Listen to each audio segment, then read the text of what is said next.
Hey guys, it's Scott here, and in this video I'm going to show you how to adjust the rotation timeline in NBA 2K17 so that you can base it off of how long of quarters you're going to be playing.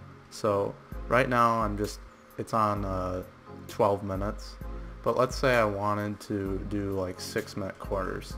So I'll just clear the timeline right now, and in game, here, I'll bring it back one sec.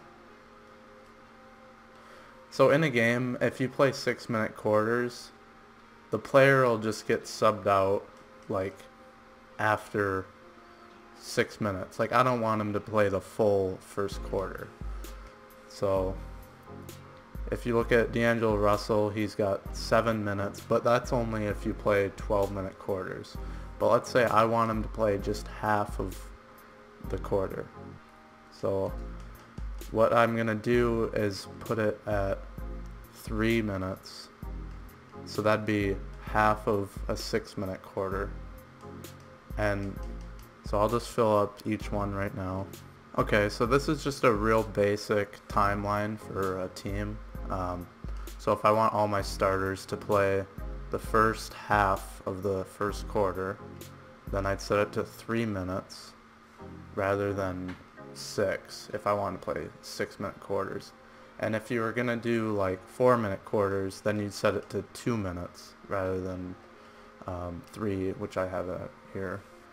You want to take into account what you're actually changing. So this is just a real basic timeline. I'd obviously go more in depth with this, but if I want my starting lineup to play the entire fourth quarter, then I do that by having him play 1, 2, 3, 4, 5, 6 minutes. That's just for 6-minute quarters. So let me just show you if I was going to do 4-minute quarters. Okay, so this is the 4-minute quarter setup.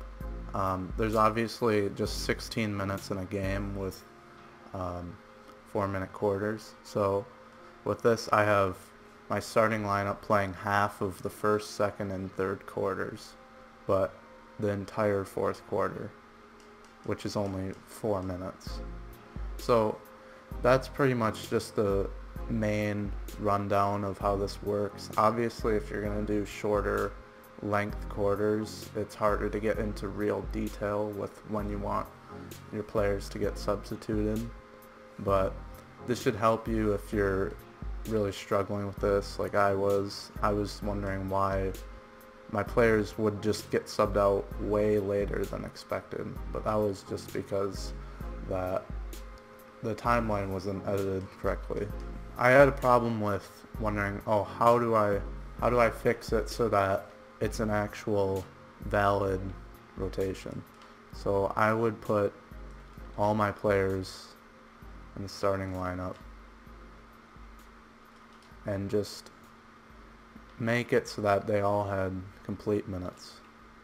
So this makes it a valid rotation. Alright guys, I hope you enjoyed this tutorial. Subscribe if you want to see more tutorials like this, and leave a like if you enjoyed.